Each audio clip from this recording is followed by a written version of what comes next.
इस price segment के दो कंटेंडर गूगल पिक्सल 9a और Samsung S24 FE। Well in दोनों फोन्स को मुझे बाहर करना पड़ रहा है बिकॉज सैमसंग S24 FE में एंड्रॉइड 15 One UI 7 अपडेट के बाद लो लाइट में इमेज क्वालिटी कुछ ऐसी हो गई है कि उसको देख के बस डिसअपॉइंटमेंट होती है। और Google pixel 9a well Android 15 पे अपडेट करने के बाद फ़ोन काफ़ी लैग कर रहा है, मतलब बेसिक टास्क परफॉर्म करते हुए भी फ़ोन लैग करता है। कैमरा तक मैं क्या ही जाऊं जब इतने पैसे स्पेंड कर रहे हो और नॉर्मल टास्क की आप हैंडल नहीं कर पाओगे, तो क्या फ़ायदा ऐसे फ़ोन को रिकमेंड करने का जिसके कैमरास चाहे अच्छे परफॉर्म करते हो चाहे बुरे परफॉर्म करते हो। अब जो अवेलेबल ऑप्शंस हैं उन्हीं में से कुछ सजेस्ट करता हूँ। तो क्या हाल है मेरे भाइयों के, सब बढ़िया है ना। आज इस वीडियो में 30,000 रुपीज़ से 40,000 रुपीज़ के सेगमेंट में अगर आप कोई बेस्ट कैमरा फ़ोन कंसिडर कर रहे हो तो मैं आपके एक एक करके सारे डाउट्स क्लियर करने वाला हूँ। YouTube पे इस टॉपिक से रिलेटेड आपको बहुत सारा कंटेंट मिल जाएगा। प्रॉब्लम ये होती है एक नॉर्मल कंज्यूमर को ये समझ नहीं आता कि कौन सी वीडियो स्पॉन्सर्ड है और कौन सी वीडियो में बिल्कुल अनबायस्ड ओपिनियन दिया जा रहा है। वेल अलग अलग पैरामीटर्स पे मैंने कुछ फोन्स को टेस्ट करा और मैं एक कंक्लूजन पे पहुंचा। मैं आपको बताता हूँ कि मेरा 30,000 रुपीज़ के बजट में बेस्ट और फेवरेट स्मार्टफोन कौन सा है। मेरे अकॉर्डिंग ये 2025 का बजट प्राइस सेगमेंट का अभी तक का सबसे बेस्ट स्मार्टफोन है। मैं बात कर रहा हूँ OnePlus Nord 5 की। और गाइस अगर आप में से कोई भी भाई ये सोच रहा है कि OnePlus ने वीडियो स्पॉन्सर करी है, मैं ये डाउट भी आपका दूर कर देता हूँ। OnePlus 13R मेरे अकॉर्डिंग ऐसा ज्यादा वैल्यू प्रोवाइड नहीं करता, चाहे वो सेल में 37,000 रुपीज का क्यों ना मिल रहा हो। ये बात मैं कभी नहीं बोल पाता अगर ये वीडियो स्पॉन्सर्ड होती। मेरे अकॉर्डिंग OnePlus Nord 5 का 8GB रैम और 256GB स्टोरेज वेरिएंट ज्यादा वैल्यू फॉर मनी फोन है। आई नो OnePlus 13R में रैम ज्यादा है, स्टोरेज UFS 4.0 है, बट एक नॉर्मल कंज्यूमर की बात हो रही है, उसको इन चीजों से कोई मतलब नहीं है। उसको फोन चाहिए ऐसा जो day to day task easily handle करे बिना किसी लैग के। अगर गेमिंग करनी हो तो गेमिंग करते टाइम कंसिस्टेंट FPS मिल जाए। 90 FPS BGMI एक बार इस पे करके तो देखो। स्नैपड्रैगन 8S Gen 3 आता है OnePlus Nord 5 में। And trust me guys, card discount लगा के ये फोन वैसे 32,000 का है, बट कार्ड डिस्काउंट के बाद 30,000 रुपीज कॉस्ट करता है। इस फोन में चाहे आपको day to day task perform करने हो, चाहे गेमिंग करनी हो, चाहे आपको कंटेंट देखना हो नेटफ्लिक्स प्राइम वीडियोस पे, मतलब अच्छी एमोलेड डिस्प्ले दी है। इस फोन के अंदर जो हैप्टिक्स दिए हैं वो प्रॉपर फ्लैगशिप फोन जैसे फील होते हैं। टच रिस्पॉन्स बहुत बहुत बहुत ज़्यादा अच्छा है, मतलब इतना ज़्यादा अच्छा है कि आपको फील होगा कि आप कोई 30,000 नहीं 45,000 रुपीज़ का फ़ोन यूज़ कर रहे हो। और सिर्फ टच रिस्पॉन्स रीज़न नहीं है, ये फ़ोन जो सॉफ्टवेयर एक्सपीरियंस प्रोवाइड करता है, OxygenOS 15 को OnePlus ने इतने अच्छे से ऑप्टिमाइज करा है।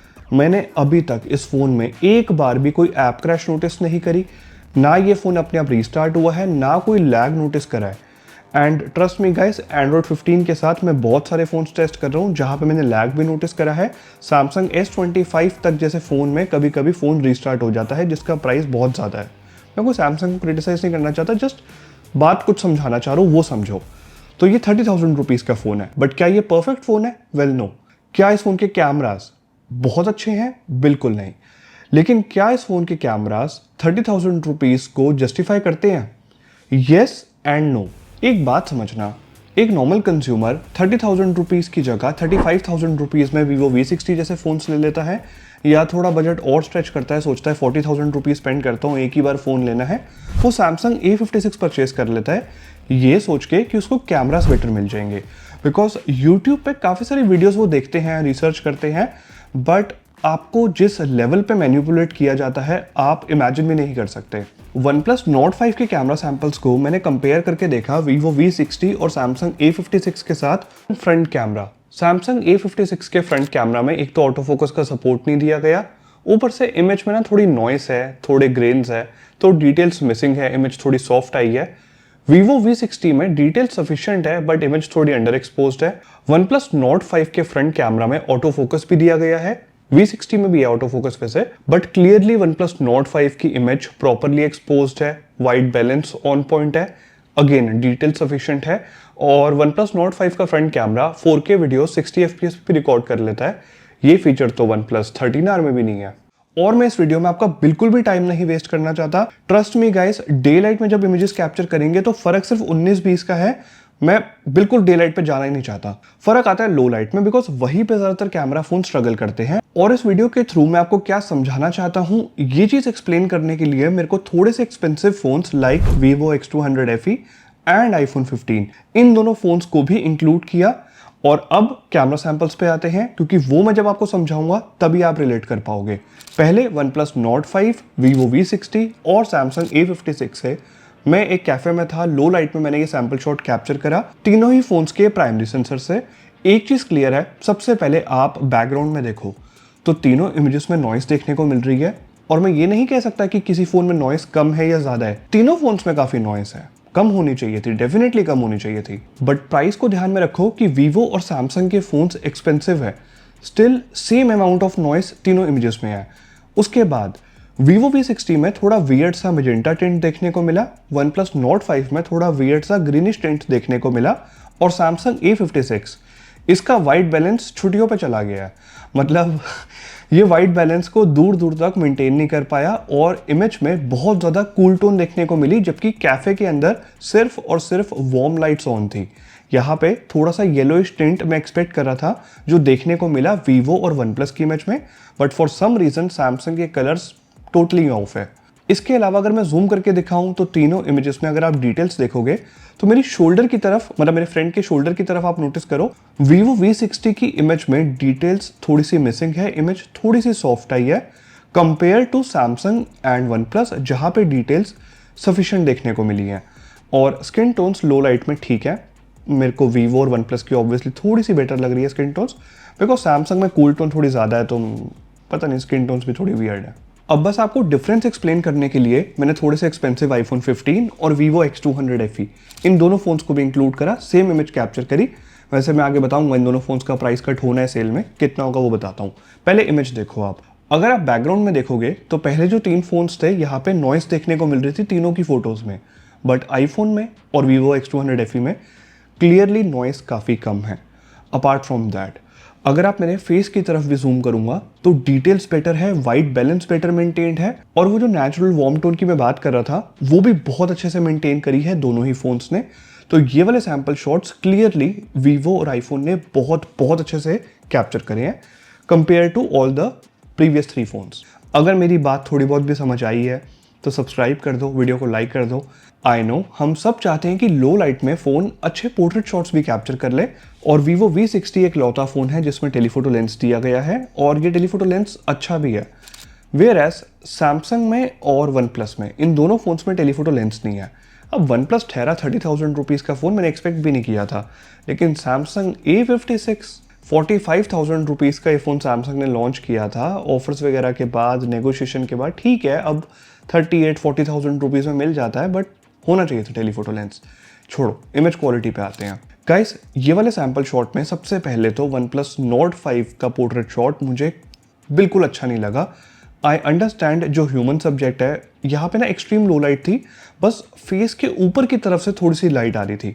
Nord 5 में एक्सपोजर मैनेजमेंट अच्छा देखने को नहीं मिला, एंड ओवरऑल इमेज काफ़ी हेजी आई है, काफ़ी ग्रेन्स है, और नॉइस भी बहुत ज़्यादा है। तो Nord 5 की इमेज बहुत डिसअपॉइंटिंग है।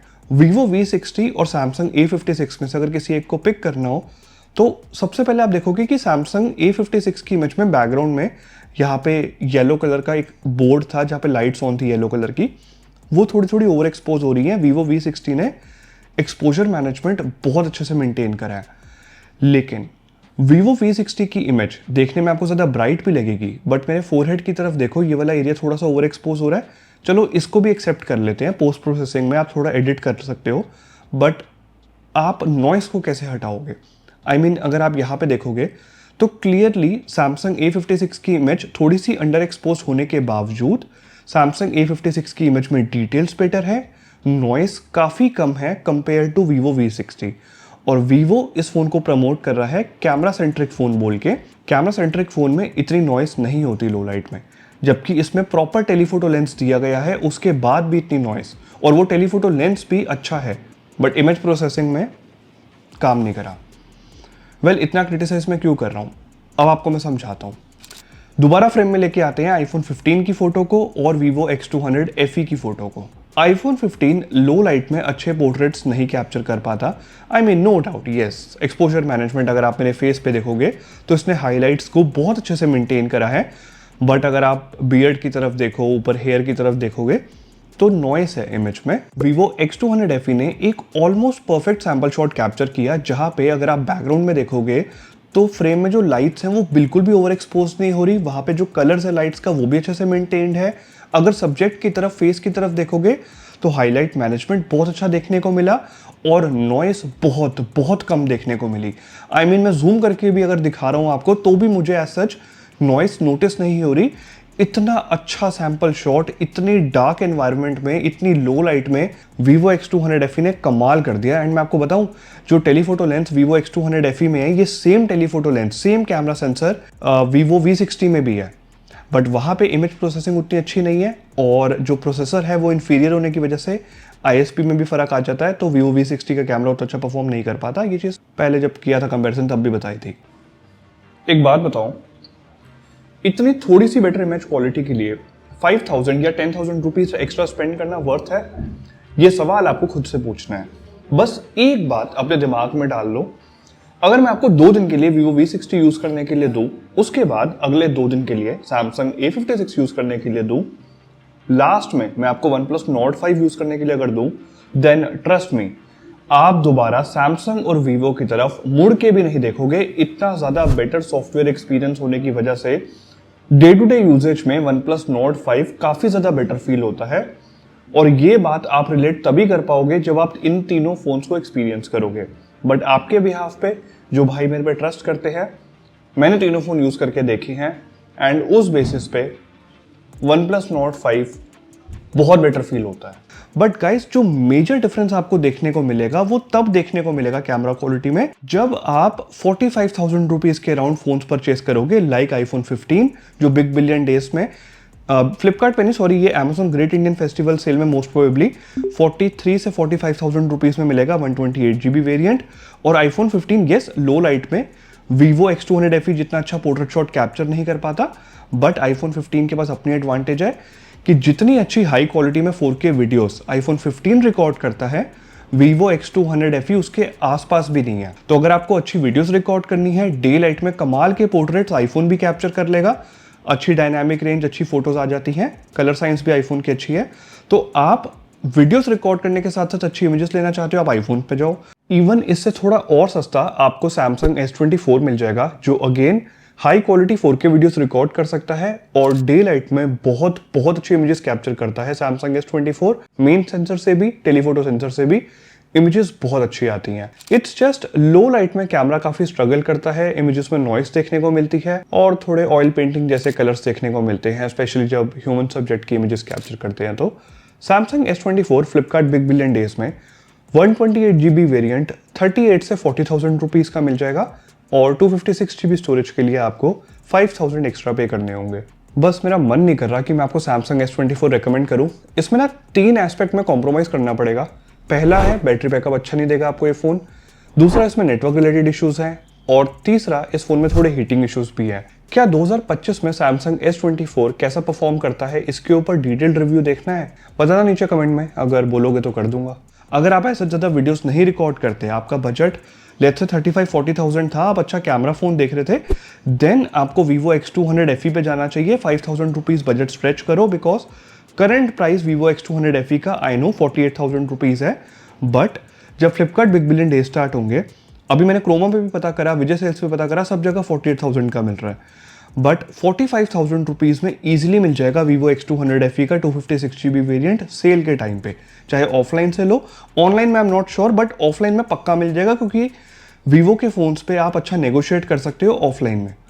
तो आप 256GB वेरिएंट ले सकते हो और कमाल की, आई मीन सीरियसली कमाल की इमेजेस कैप्चर कर सकते हो Vivo X200 FE से, चाहे डे लाइट हो चाहे लो लाइट हो। 30 से 40,000 रुपए के अंडर आप प्लीज अपना बजट स्ट्रेच करके पता नहीं कैसे कैसे वीडियोस देख के अपने पैसे वेस्ट मत करो।